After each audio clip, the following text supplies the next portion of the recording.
Only war.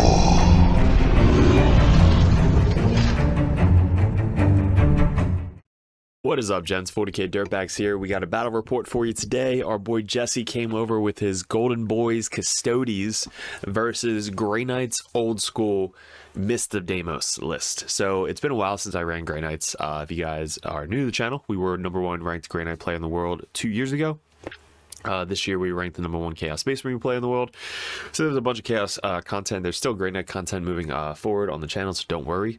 And also the Custodes, we do have Custodes, but he is running the mech dreadnought shit ton of stuff list, which is really good if you guys are in the Custodes and you have this type of list. It's very expensive, but there's a lot of good 3D prints out there if you want to do it that way. But this is a very good list, and Jesse's a very competitive player, works for Games Workshop, awesome dude. I actually known him since I was 16, I think, or in college, going into college. But he came over and we're testing out the old school main Grey Knight list. This is our all-comers list. So if you guys are new to Grey Knights and you do like the standard Grey Knight 4D chess, this is an all-comers list. I did it in a lot of my videos. If you guys are checking out the Grey Knight list building videos, they're on the channel. But this, I really like this list. It plays to the strengths of Grey Knights. It only has 2 Dread Knights, but it still is good. So in this matchup, not so good, but in other matchups to blow up transports, it's really good. So, and they kill 31 models like it's their job, which it is. So sorry, I'm a little congested. You can see like my nose is fucking super red. Just can't breathe today. But we're going to do a battle report, picture by picture, turn by turn, what we did good, what we could learn, get better at, and hopefully you guys learn the tactics of both sides of this battle report. And let me know in the comments below what you liked, didn't like, how we can improve on the channel. Let's get into the sponsors, we'll get into the lists, and then we'll get into the pictures.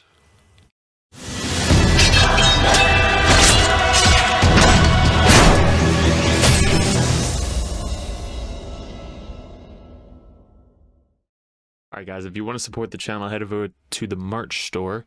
The link is in the description below. We have our new sports themed Grey Knights, Chaos, and Space Marine logos on a bunch of different shirts. We just updated the shirt as well. These are probably the most popular. So if you guys want to rep these at the local GT, you can do that. Also sport the Dirtbag swag. So really appreciate it. Click on the link below. If you guys are interested in other merch, we do offer some 3D prints. We have Codiez, the Assassin, should be in every single list. The Space Marine Lieutenant, Space Marine Librarian, the Tech Marine for Grey Knights, and the Cypher should be in every single list. We have poker chips, which are great for sticky objectives. All of the stickers are manageable. These will be on t-shirts soon. We have widgets still, and we have about orange and orange. So we have orange Dirtbag dice. If you guys are interested in getting some dice thrown on the table, hit me up in Discord and we'll get back to the video. All right, gents, so this is the deployment. Those are the lists. Let's get into to my left, to my right, my left, your right. We have the scoreboard going over which secondaries. You guys can keep track of what we're doing throughout the game, so you can kind of like see why we have models where we have models at. But you can see the deployment, it's kind of wide open in the center, so if you go out into the center, you're just going to die. Looks like we're a little off with this fucking measurement right here, so these guys should be a little bit closer forward. Good job with the setup. But this is our deployment, so it's diagonal deployment. I love this map because it actually has all of the lines built in, which is really cool. So you can kind of like see the lines for deployment. You have the circle in the center. You have the stepping stone deployment. You also have all the objective markers in it right there and stuff. So like if you need to move them for specific maps, you can do that. I really like this map. This map's cool. I do have to spray paint the corners of these so you can see them a little bit better on streams. We do streams as well if you guys are new to the channel. But this is our deployment. We wanted to be as defensively as possible. So we put our 2 Dread Knights down on the bottom here so they can move out. Now, with this detachment, you could advance 6 automatically, so they could advance and shoot. So speed 14 Dread Knights are still pretty scary. So they can go either forward and shoot that way, sideways and shoot this way. They have kind of a couple different vectors being down here. We have our big 10-man brick of Paladins back here because they're not really doing, they're behind my head. So they're not really doing anything in turn 1. They're going to be picked up anyway. Our strikes are aggressive, so they can either scout forward into the center, and then if I don't go first, I can just kind of keep them where they are. If I do go first, I can scout forward and be more aggressively. The assassin is 7 inches away from this objective in case I get cleanse or something turn 1. So having the assassin be defensive, but also getting you turn 1 secondaries is what her goal is. And then we have Stern, Drago, interceptors, and then the last strike is making this back one sticky as well. So he has the Wardens with the Blade Champ. Trajan obviously is in for the Blade Champion. 2 big tanks. I think one of these should have been reserves after doing the deployment. And then he has 2 of the Dreads right there. The other Dread back here. One of the Dreads in the center, which has the enhancement on it. The Telemountain dead center with the enhancement on it. And some of the bikes with the Sisters in the back. So nothing in reserves, everything's on the table. And then for us, same thing, because this detachment, we don't really need reserves because how fast we are. And just being able to pick stuff up, put it back down. So for the Grey Knights, we go first. Not something we want to have happen, but Grey Knights going first, you have to prepare for secondaries going first. So think about getting first. You have Containment, Cleanse, Engage, Area Denial, what are the other ones? The one where we have to do the action in the terrain, and then the one where we have to do the action outside your deployment zone. So all those you have to prepare for turn 1. So that's kind of what we did. But for our first secondaries, we get Bring It Down, great into this detachment, except not turn 1. And then Extend Battle Lines, which is a good one for turn 1. So that's going to be a CP, as well as getting us easy 5 points on turn 1. So that's basically what our turn 1 looks like, is we just kind of creep up a little bit. We put Stern actually advances forward, and Stern gets on that point, because if he chooses to shoot at us, he'll be able to just get back and control the point again. Or if he wants to charge, I can just mist away, which is basically what we do here. So I think that's, so the interceptors are here. I guess we have strikes there. Yeah, so no, strikes are right here. So strikes scattered up here because we didn't really need them turn 1. The interceptors ran forward and got up here because we didn't really need them turn 1. Then again, like I said, I put Stern right there because if he does the shooting at me, I can just die and then get back up. Or if he gets near me, he'd have to make a 9-inch charge, which I'm okay with.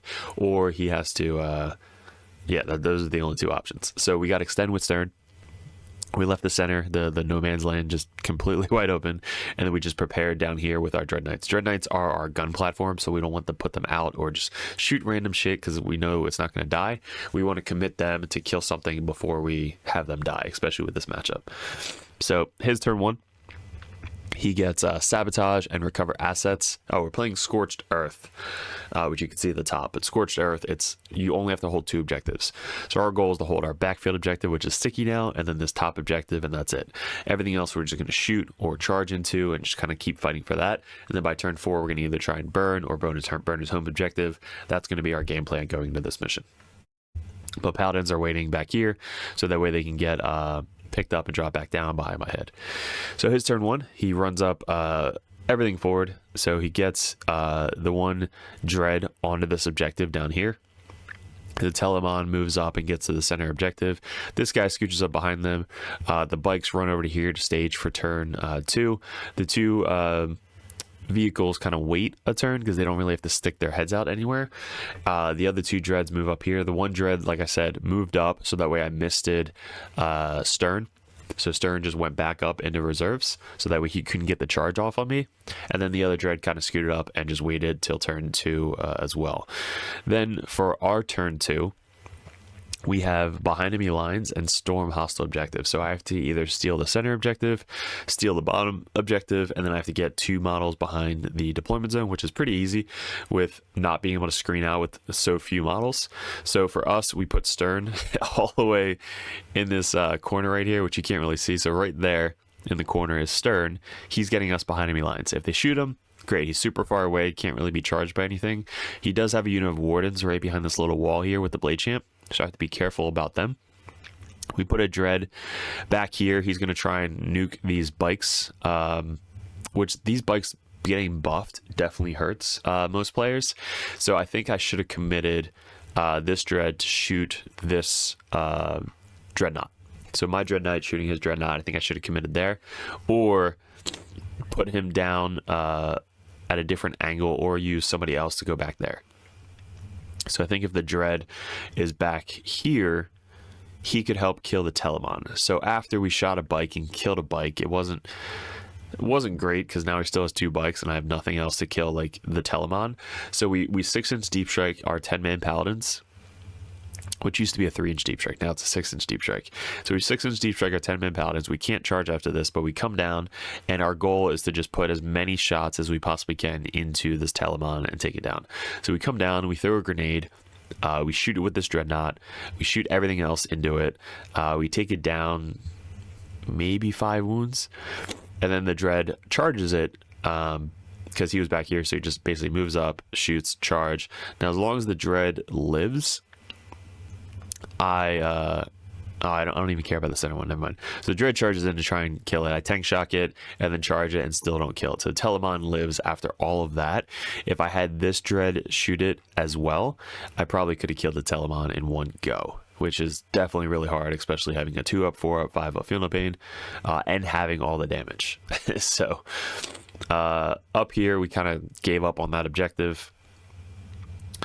We stole the center objective. These guys, I completely forgot that if I would have just came down maybe here, maybe just here instead, like 6 inches away, I could have just did the same thing, just shooting and kind of keep them in the center, because Sigil would have saved me. But instead I put them up here. I don't know why. This was a mistake. So this was my first mistake for the Grey Knights. I haven't played this list in a very long time, but now I'm 6 inches away from basically everybody. So I'm 6 inches away from the Telemon, 6 inches away from this dread, pretty close to these dreads. So all he has to do is just stand there and charge me, because then I can't miss, which is basically what he does next turn. Drago did make a 6-inch charge. So Drago came down here, shot the dread, charged the dread, killed the dread, got Storm Hostile objective. So once I consolidated, I pushed him off the objective, so that when he came back up, he was off of the objective, so that I was able to steal the objective and be out of combat. So that way, if he moves up anywhere near me, I can just miss the way with Drago. So Jesse's smart enough not to cause Sigil for this unit, so he doesn't shoot him at all, and then he doesn't get anywhere near me, so that way I can miss the way. So my missed target this turn is going to be Drago and the Terminators. So what he does is, obviously he lines up his big guns into the dreads. You can see there's dreads here. Now there's no dreads. So all the dreads get shot. There's 2 of them, one in the home field, one on the center. Stern tanks a big ass tank like a boss. So he only takes 1 wound, which is hilarious. I think he wounded me 3 or 4 times, and I rolled 3 4-up saves, which is what Stern does. Because even if he gets back up on a 2+, he did his job. Like, he got behind enemy lines, he got back up at the end of the shooting phase. Now he can go do something else for secondary points. I love Stern. Stern is so good. These guys failed their charge, so they had to stay 9 inches away. If they moved closer, I was going to miss the way with Drago, but he didn't move closer, so he had to make a 9-inch charge. He failed the charge. So then on my turn, I was able to back up Drago, keep him on the point to get primary, but back up Drago and just keep 1 guy on the point, and then put these guys behind the ruin. So that way, if he shoots me, he moves over, shoots me, gets maybe 2 or 3 termies, and then I can just make a termie back on the point if I need to.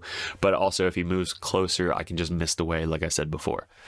So these guys are just keeping the wardens super annoying, keeping them away as much as possible.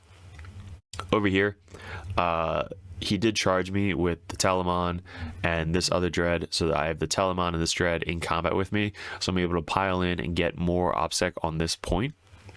And we finally finished up the Telemon, having 2 damage, ignoring modifiers. So the Grandmaster came in clutch against the Telemon, and then we only put like 1 or 2 attacks into this dread, which we knew we weren't going to kill in 1 turn. So I was like, all right, all the attacks are going to Telemon, everything else into this dread. And then up here, these interceptors are great for stealing objectives. So he's OPSEC 4 or 5, so all I need to do is just move up, shoot, and then go 6 inches onto the objective, so that way I can just tie the objective up here to try and keep them to a 5 for primary, which is our goal. Every turn, if I can just keep them 5 less than me for primary, that's gonna be a lot easier way to win the game. But now paladins are out of combat again. They have sigil still up, and then he has mist. So if he does this correctly, he's able to get more guys into this fight, which is going to be kind of scary for me. So down here, this is the goal if you are playing against Grey Knights, is just charge your really crazy melee unit kind of into 2 different directions. So that way you have 2 options to charge. You can either charge this unit or this unit, and then I have to miss only one of them. So once I missed one of them, now you know what your charge target's going to be, and try and force the mist as soon as possible. So that way, let's say for example, the wardens run forward.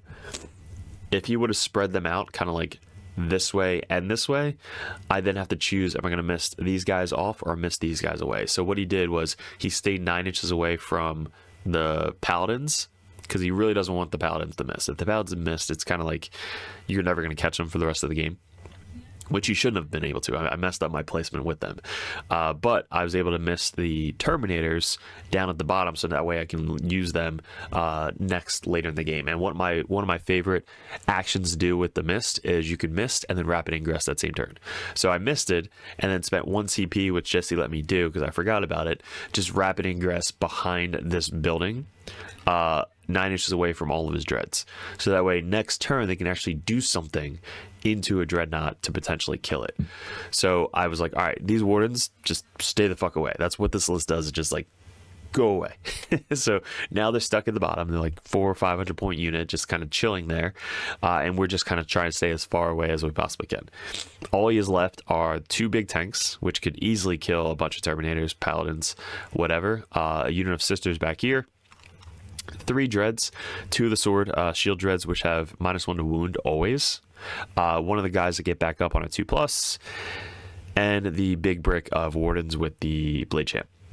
So for us, we have a librarian over here. He did a couple of mortal wounds to try and help out. The Drago is waiting to come in. We have Stern, who came up and came back down. We have a unit of 3, 1, 2, 3, 4 strikes that are still alive. And Cald Assassin on our home field objective back here. So it's looking good. We're basically just fighting for primary for this turn, getting like containment, and I think we had Area Denial. Yeah, that's what I'm aiming at. So Area Denial right here, we were able to get within 3 inches. Nothing else is within 6, so we had easy 5 points right there, which I just fell back. I fell back at least 2 or 3 times with the Paladin unit, because then I chanced him to either shoot at me or move towards me, which then I could just miss them away. So them staying in combat is not the goal unless you know you can easily wipe them out. But if I can just fall back and be like, all right, what are you going to do? So they have to then charge again with the unit that I just fell back from, and then nothing else can get within 9 inches, or else I just missed away. But Drago did move up, make the charge, and then we did a bunch of wounds to this guy, took him down to 4. And then these guys are kind of hanging back here, so that way they can get ready for the next turn. I think I did the containment with Stern, and then the other 4-man unit right here, both within 9 inches. 1 9 inches from this board edge, 1 9 inches from this board edge, and then you're outside of the deployment zone. So you're able to do that in this little corner. If you do 2 containments in 1 corner, that is the legal move. That's a really good tactical move for containment. Assassin came down here to be within 12 inches of these 2 dreads, and then the Libby moved up to get some mortal wounds onto this dread right here, which we finished up to kill it. And that was our turn. His turn, he then starts to try and commit a little bit more. This tank moved up and started to do the burn on this objective. These guys were 9 inches away from the Paladins, which I think they failed their charge again, which I just kept felt bad for, because he just kept running at me and just couldn't make the 9-inch charge. This guy has 1 wound left. The tank got on the objective. So our turn 5, we had to come up with like, what are we going to try and do to max out our turn 5? So our turn 5, we had these guys still there. This guy got back up with 2 wounds left. We charged the tank to try and do something to the tank. That was a bad idea. Couldn't really do anything to the tank. The assassin came down over here, killed the sisters, but at that point it was already too late. He already had enough primary because he went second, so he could just move up, get 10, and then burn. So killing the sisters that late, he didn't give me an option to get in the backfield all game, and the sisters were in the spot where I just couldn't see them ever. So really good non-deployment deep strike from Jesse, so I couldn't get to his sisters at all, or else my paladins would have came back there, shot them, took them off the board, and then he would have lost 5 points at return on his home field. But then at the end of the game, he had the dread in the center. He had this guy over here burning.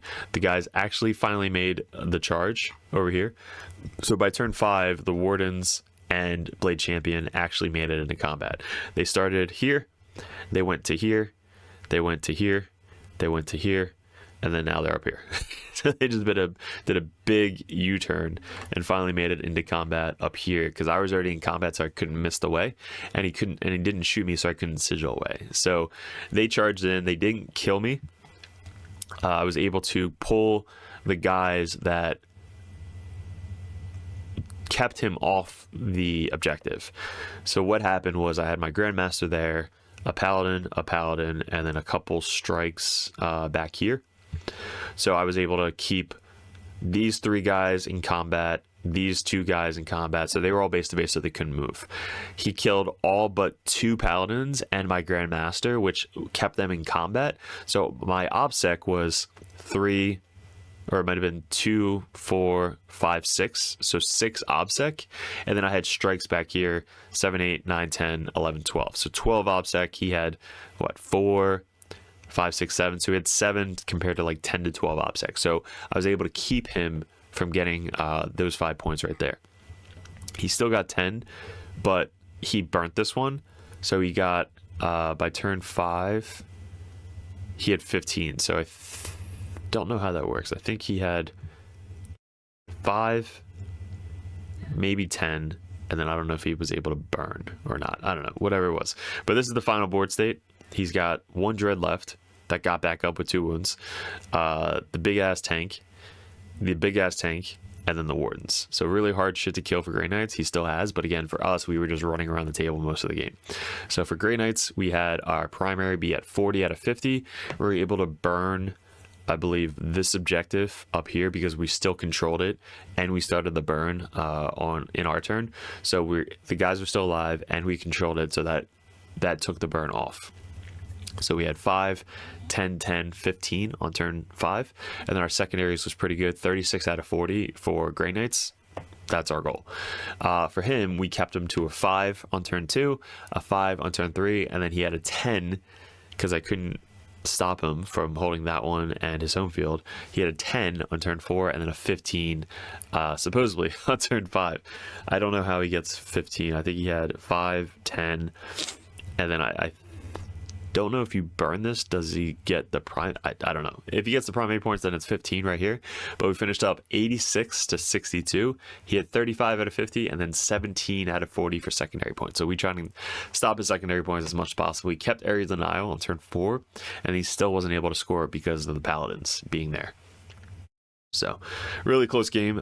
Super fun to play Grey Knights again in the standard detachment, just showing that you can still kind of run around, not kill everything on the table, and still perform well. And then with the Custodes having a army that 2 up, 4 up, fight on death, advance and charge, move through buildings, reroll 1s to hit and wound, +2 OBSEC, +2 movement, like all of the shit you need into one package is just super scary good. So definitely a good list if you guys want to try out this Dreadnought Custodes list. And again, this is our all-comers list for Grey Knights if you want to test this out in a practice game, RTT, GT, whatever it may be. But I definitely like this list. This is my main Grey Knight all-comers list. You could take out the Dread Knights. I definitely like having the 2 Dread Knights just to kind of be aggressive or be gun platforms to kill what you need them to kill with their 3 damage and, AP2 ignore cover, and then you have to get their points back for that. So for us, we charged 1 Dread Knight into Telemon, did enough wounds for him to potentially could have killed him if the other Dread Knight helped out, but the other Dread Knight did not get his points back. So the other Dread Knight got behind enemy lines for 3 points. killed a bike, and then that was it. So if he was on the other side of the table, he still probably would have got shot and maybe died, but he could have helped kill the Telemon in that same turn, which would have helped and got his points back. So hopefully you learned something from this. Guys, let me know in the comments below what you liked, didn't like, how we can improve on the channel, and stay tuned for some more Grey Knight Custodes videos coming up on the channel. If you guys want coaching, head over to patreon.com. And if you guys want to check out the new shirts, these are up on the store. A bunch of different variations and armies. Go check those out. I love these shirts. They're super comfortable, and I will hopefully be seeing a lot of these at the tournaments. So guys, appreciate it. Good luck, and we'll see you in another video soon.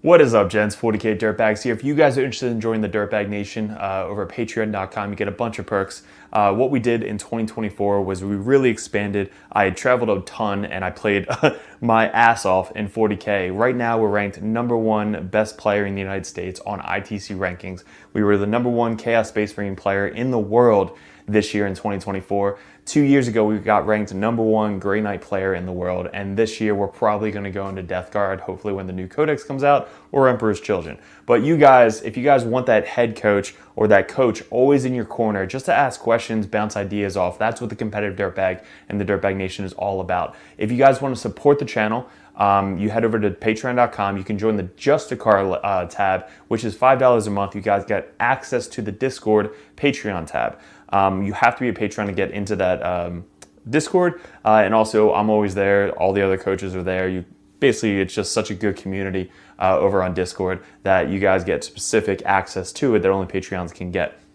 If you guys want to bump that up, the competitive Dirtbag tier, you guys get to message me or another Grandmaster or another Dirtbag coach over the Dirtbag Nation to add unlimited questions, list ideas, list reviews, and bounce ideas off of. That's what's having a coach in your corner is all about. If you guys want to bump up to the Grandmaster tier, that tier you get every perk under the sun. So basically you get access to Discord, you get one-on-one coaching, you get a call once a month if you guys would like to go over any RTTs coming up, any GTs coming up, any list reviews live over Discord chat, and also a special perk that Grandmasters get. If you guys want any video suggestions like we do all the time with these table setups that we just upgraded thanks to the Patreons, you guys get suggestions or battle reports you want to see specifically played live by a coach or myself on the next battle report, or a live battle report coming up on the Patreon. So you guys get obviously first access to all the videos. We post them first on patreon.com, but there's just a ton of benefits to having a professional coach that plays this game